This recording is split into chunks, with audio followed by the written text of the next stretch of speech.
2009 में Steve jobs एक hospital में लिवर ट्रांसप्लांट के बाद बेहोशी की हालत में लेटे थे। डॉक्टर ने स्टीव की तरफ देखा और कहा, ये ऑक्सीजन मास्क पहनो स्टीव। स्टीव जॉब्स, नहीं, इसका डिजाइन ठीक नहीं है। स्टीव जॉब अपने केयर टेकर्स को मास्क के डिजाइन के 5 नए ऑप्शंस लाने के लिए गए थे ताकि वो उनमें से बेस्ट ऑप्शन चूज कर सके। हमें सुनने में थोड़ा सा अजीब लगेगा, लेकिन वो अपनी रोजमर्रा की जिंदगी में ऐसी ही डिसीजंस लेते थे और यही क्वालिटी एंड में उनकी मौत का कारण भी बनी। क्योंकि जब डॉक्टर्स ने उन्हें ऑपरेशंस के लिए कहा था तो उन्होंने ऑपरेशन को डिले करवा दिया, जिसकी वजह से उनकी डेथ हो गई। और मरने से पहले स्टीव जॉब्स के लास्ट वर्ड थे, ओह वाह, ओह वाह, ओह वाह। स्टीव पॉल जॉब्स का जन्म 24 फरवरी 1955 को यूएस के सैन फ्रांसिस्को में हुआ था। इनका रियल नाम अब्दुल लतीफ जंदाली था। इनकी बायोलॉजिकल मदर, यानी जिन्होंने इन्हें एक्चुअल में पैदा किया था, वो एक स्विस जर्मन अमेरिकन स्टूडेंट थी जो कि यूनिवर्सिटी ऑफ विस्कॉन्सिन में ग्रेजुएशन कर रही थी। यहीं पर ये अब्दुल फतेह अल जंदाली से मिली, जो सीरिया की एक अमीर अरब फैमिली से थे। क्योंकि इन दोनों की शादी नहीं हुई थी, इसलिए इन्होंने अपने आने वाले बच्चे को किसी और को गोद देने का फैसला किया। लेकिन ये दोनों चाहते थे कि इनका बच्चा जिसके पास भी जाए वो कम से कम ग्रेजुएशन तक पढ़े लिखे होने चाहिए, ताकि इनके बेटे की परवरिश और पढ़ाई लिखाई अच्छे से हो। एक कपल जिनका नाम पॉल और क्लारा जॉब्स था, उन्होंने अब्दुल यानी स्टीव जॉब्स को गोद लेने का फैसला किया। ऑल्दो वो दोनों खुद ग्रेजुएट्स नहीं थे, लेकिन उन्होंने ये विश्वास दिलाया कि वो अब्दुल को कॉलेज जरूर भेजेंगे। अब्दुल को गोद लेने के बाद इस बच्चे का नाम इसके पेरेंट्स ने स्टीव जॉब्स रखा। स्टीव जॉब जब छोटे थे तभी उन्हें पता चल गया था कि उन्हें गोद लिया गया है। एक्चुअली हुआ ये था कि जब स्टीव जॉब्स 6 साल के थे तो अपने पड़ोस में रहने वाले एक लड़की के साथ खेल रहे थे। वो छोटी बच्ची स्टीव के साथ खेलते खेलते अचानक से बोली, स्टीव, तुम्हें पता है ये तुम्हारे असली माँ बाप नहीं है और तुम्हें गोद लिया गया है। ये सुनकर स्टीव रोते रोते अपने घर भाग गया। तब उनके पेरेंट्स ने इन्हें समझाया कि बेशक ये सच्चाई है, लेकिन वो दोनों स्टीव से बहुत प्यार करते हैं। बाद में स्टीव के रियल पेरेंट्स की भी शादी हुई और उन्होंने स्टीव की सिस्टर मोना सिम्पसन को जन्म दिया। ये दोनों भाई बहन हमेशा काफी क्लोज रहे। स्टीव अपने रियल बाप से इतने नाराज थे कि उन्होंने पूरी लाइफ अपने रियल बाप को नहीं देखा।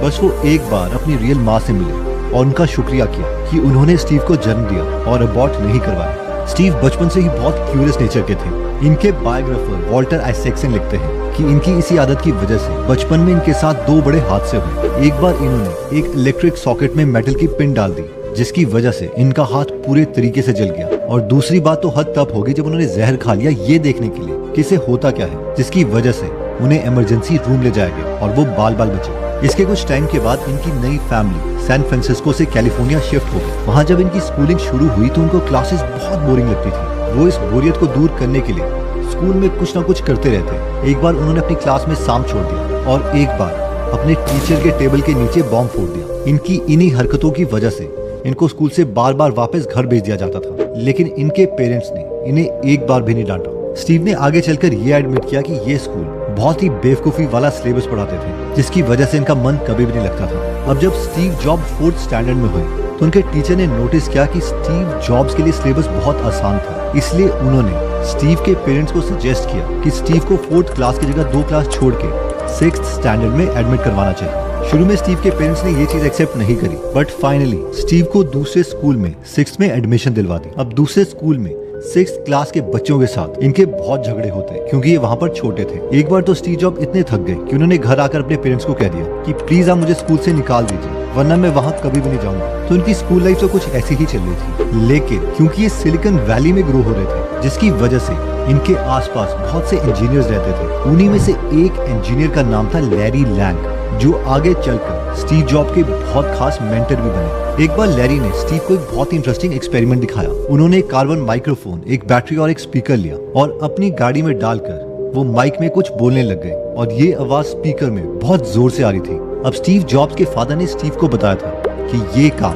बिना इलेक्ट्रॉनिक एम्पलीफायर के नहीं हो सकता, पर लैरी का सिस्टम बिना इलेक्ट्रिसिटी के काम कर रहा था। स्टीव जॉब्स भागकर घर गए और उन्होंने अपने फादर से इस बात पर बहस करी। जब उनके फादर ये नहीं माने तो स्टीव अपने फादर को लैरी के घर लेके गए और अपने डैड को प्रूव किया कि बिना एम्पलीफायर के भी आवाज को इंक्रीज किया जा सकता है। लैरी से बहुत इम्प्रेस हुए और आने वाले सालों में लैरी ने स्टीव को इलेक्ट्रॉनिक्स के बारे में खूब सिखाया। फॉर एग्जाम्पल, एक बार उन्होंने स्टीव को हेल्थ किट से भी इंट्रोड्यूस किया।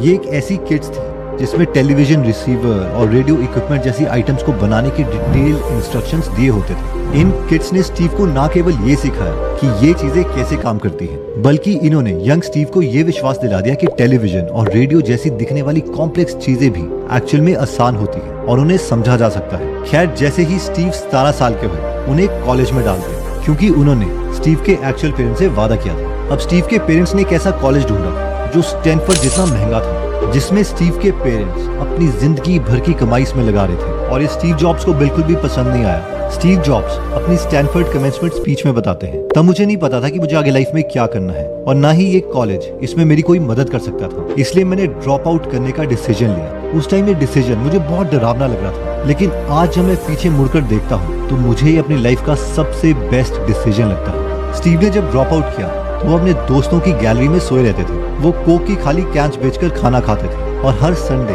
हरे कृष्णा टेम्पल में खाना खाने के लिए 7 किलोमीटर पैदल चलते थे। लेकिन इसका सबसे बड़ा फायदा ये हुआ कि उनको कॉलेज के कोर्स की क्लासेस फॉलो नहीं करनी पड़ती थी, बल्कि इनको जो अच्छा लगता था ये उस क्लास में जाकर बैठ जाते थे। फॉर एग्जाम्पल, रीड कॉलेज उस टाइम पूरे देश में कैलीग्राफी का सबसे अच्छा कोर्स प्रोवाइड करता था। कैलीग्राफी स्टीव जॉब्स को इतनी अच्छी लगी कि उन्होंने इसकी क्लासेस लेने का डिसीजन लिया। इस स्टेज पर वो नहीं जानते थे कि ये इनकी लाइफ में बहुत ज्यादा काम आएगा, और इसी डिसीजन की वजह से आगे चलकर एप्पल का यूआई सबसे बेस्ट बना। रीड कॉलेज में पढ़ते पढ़ते स्टीव को एक कंपनी में जॉब मिल गई, और उसी कंपनी ने उनकी इंडिया की ट्रिप स्पॉन्सर कर दी। स्टीव इंडिया में जब आए तो उन्होंने देखा कि यहाँ पर लोग सिर्फ लॉजिक ही नहीं बल्कि डिसीजंस लेने के लिए इंट्यूशन भी यूज करते हैं। उनको ये चीज बहुत पसंद आई। स्टीव कहते हैं कि इंट्यूशन इंटेलेक्ट से भी पावरफुल चीज है। इंडिया से जब ये वापस अमेरिका आए तो उन्होंने अपने इसी इंट्यूशन के साथ एप्पल स्टार्ट किया। साल 1976 में 20 साल की उम्र में स्टीव जॉब और स्टीव वॉजनायक ने अपने पेरेंट्स के गराज में एप्पल की शुरुआत करी। स्टीव वॉजनायक उनको स्कूल में मिले थे। इन दोनों को इलेक्ट्रॉनिक्स से प्यार हो गया था और इसलिए इनकी दोस्ती बहुत जल्दी हो गई, और बाद में इन्होंने साथ में मिलकर एप्पल को एस्टेब्लिश किया। अपने पेरेंट्स के गराज से इन्होंने एप्पल का पहला प्रोडक्ट एप्पल वन लॉन्च किया। ये एक पीसी बिल्डिंग किट थी, यानी ये पूरा बना बनाया कंप्यूटर नहीं था। इसमें कस्टमर्स को अपना खुद का मॉनिटर और कीबोर्ड लगाना पड़ता था। इसको बेचकर इन्होंने इतने पैसे कमा लिए कि अब वो एप्पल कंप्यूटर के नए वर्जन में इन्वेस्ट कर सकते थे। इसके बाद इन्होंने इसका अपडेटेड वर्जन एप्पल 2 लॉन्च किया, और ये पर्सनल कंप्यूटिंग की दुनिया में रेवोल्यूशन लेके आ गया। इस पॉइंट पर उन्होंने इन्वेस्टर से पैसे भी लिए, और अपने 22nd बर्थडे होने से 1 महीने पहले वो एक मिलियनर बन चुके थे। और इसके एग्जैक्टली 10 साल के बाद एप्पल $1 बिलियन यानी 8,000 करोड़ की कंपनी बन चुकी थी। अब ये $1 बिलियन की कंपनी बनाना इतना भी आसान नहीं था, क्योंकि 1984 में जब स्टीव 29 साल के थे, उस वक्त उन्होंने अपनी बेस्ट क्रिएशन मैकिंटॉश को लॉन्च किया था, जिसे आज हम मैक कहते हैं, जिसके बाद उन्हें उन्हीं की कंपनी से निकाल दिया गया। एक्चुअली हुआ ये था कि स्टीव जॉब्स मैक का नया वर्जन लॉन्च करना चाहते थे, जिसमें बहुत पैसे लगने थे, लेकिन जॉन स्कली, जिन्हें स्टीव जॉब ने पेप्सी से हायर किया था, वो चाहते थे कि मैक की R&D में पैसे ना खर्च हो, बल्कि एप्पल के एग्जिस्टिंग प्रोडक्ट को बेचने के लिए पैसे खर्च होने चाहिए। स्टीव और जॉन स्कली के बीच में बहस छिड़ गई, और एप्पल कंपनी के बोर्ड ऑफ डायरेक्टर्स ने भी स्कली की साइड ले ली, और स्टीव को एप्पल छोड़ के जाना पड़ा। इस वक्त स्टीव को लगा कि वो एक फेलियर है। उन्हें बहुत दुख हुआ, लेकिन इतने बड़े झटके के बाद भी स्टीव नहीं रुके। उन्होंने 2 नई कंपनीज लॉन्च करी। इसमें से एक थी नेक्स्ट और दूसरी थी पिक्सार। पिक्सार ने दुनिया की सबसे पहली computer animated feature film toy story को क्रिएट किया, और ये आज दुनिया का सबसे सक्सेसफुल एनिमेशन स्टूडियो है। उन्होंने पिक्सार को बाद में डिज्नी को $7.4 बिलियन की स्टॉक डील में बेचा। जॉब की लाइफ में एक इंटरेस्टिंग ट्विस्ट तब आया जब एप्पल स्टीव जॉब्स के जाने के बाद कोई भी इनोवेशन नहीं कर पा रहा था, तो एप्पल ने नेक्स्ट कंपनी के ऑपरेटिंग सिस्टम को $400 मिलियन में खरीद लिया। अब क्योंकि एप्पल इनोवेशन नहीं कर पा रहा था, तो 1997 में स्टीव जॉब्स को वापस एप्पल में बुलाया गया। इस वक्त पर एप्पल कंपनी का दिवालिया होने में कुछ 90 दिन बाकी थे, क्योंकि दुनिया में लोग बिल गेट्स की कंपनी माइक्रोसॉफ्ट के विंडोज कंप्यूटर खरीद रहे थे, ना कि एप्पल के मैक।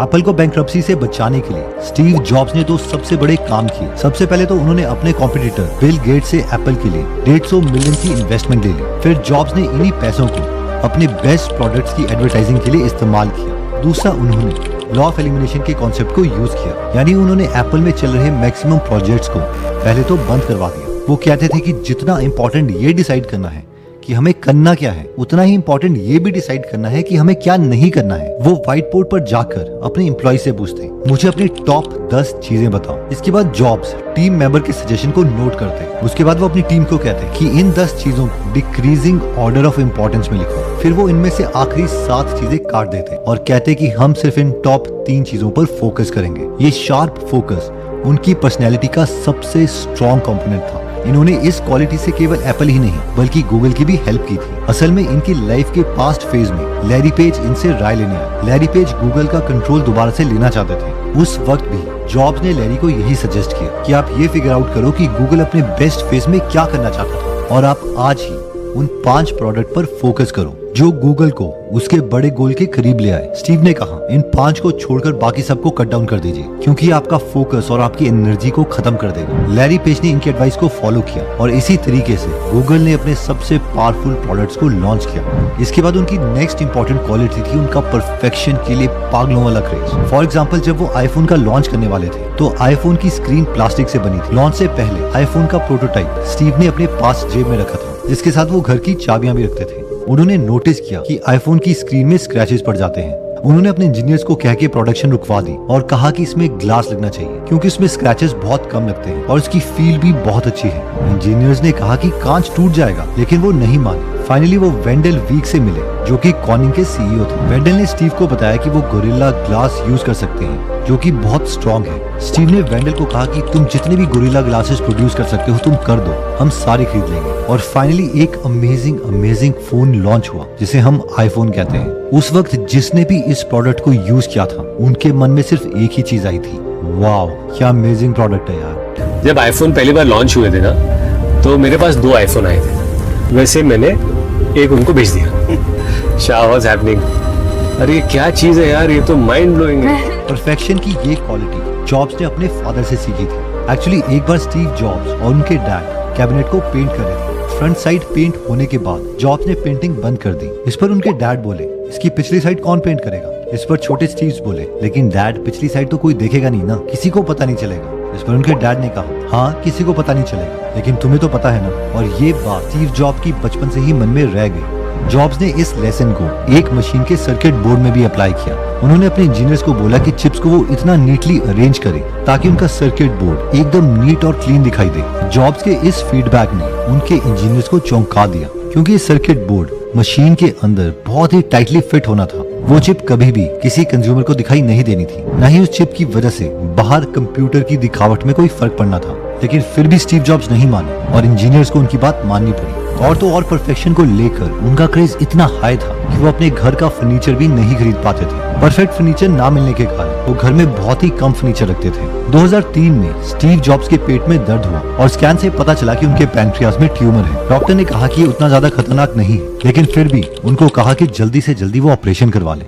स्टीव जॉब्स ने इसे निगलेक्ट कर दिया क्योंकि उन्हें लगा कि अगर वो इससे ध्यान हटा देंगे तो ये ठीक हो जाएगा। अब ये क्वालिटी उनकी एप्पल में अच्छे प्रोडक्ट बनाने में तो काम आती थी, लेकिन इस 6 महीने की डिले की वजह से उनका कैंसर बहुत जगह फैल गया और अब बहुत देर हो चुकी थी। जब स्टीव जॉब्स को पता चला कि उन्हें पैंक्रियाटिक कैंसर है और उनके पास अब इस दुनिया में ज्यादा समय नहीं है, तो उन्होंने वॉल्टर एसेक्सन को कॉल किया और कहा कि मैं चाहता हूँ कि तुम मुझ पर एक किताब लिखो। इस पर वॉल्टर एसेक्सन ने मना कर दिया कि अभी तो तुम करियर के पीक में हो, तुम्हें बहुत कुछ अचीव करना बाकी है, मैं तुम्हारे ऊपर किताब 10-15 साल के बाद लिखूंगा। और उन्होंने फोन काट दिया। इसके बाद स्टीव जॉब्स की वाइफ ने वॉल्टर एसेक्सन को कॉल किया और स्टीव की बीमारी के बारे में बताया। इस पर वॉल्टर एसेक्सन स्टीव पर बुक लिखने के लिए राजी हो गए और स्टीव ने वॉल्टर एसेक्सन को अपने घर के गेस्ट रूम में जगह दे दी, जहाँ पर वॉल्टर एसेक्सन रहते थे। और वो हर रोज स्टीव जॉब्स के पास आते, उनसे बहुत से सवाल पूछते। स्टीव जॉब्स को पता था कि वो ये बुक कभी भी नहीं पढ़ पाएंगे, लेकिन वो दुनिया को अपना वर्जन बताना चाहते थे। फाइनली वो वक्त आ गया जिसका सबको डर था। स्टीव जॉब्स हमेशा लाइफ से फैसिनेटेड थे, डेथ के टाइम पर भी वो फैसिनेटेड थे और उनके लास्ट वर्ड थे, ओह वाह, ओह वाह, ओह वाह। जब अक्टूबर 2011 में उनकी डेथ हुई, तब तक वो एप्पल को दुनिया की सबसे वैल्यूएबल कंपनी बना चुके थे। अब ये कंपनी इतनी ज्यादा बड़ी है कि इसका अंदाजा हम इस बात से लगा सकते हैं कि इस वीडियो को रिकॉर्ड करते वक्त मुझे इंडिया की जीडीपी 3.42 ट्रिलियन डॉलर दिख रही है और एप्पल कंपनी की नेट वर्थ 3.6 ट्रिलियन डॉलर्स, यानी कि ये हमारी जीडीपी से भी ज्यादा है। स्टीव जॉब्स पर बहुत सी बुक्स लिखी जा चुकी है, लेकिन वॉल्टर आइजैक्सन की बुक में वो कहानियां हैं जो स्टीव ने आइजैक्सन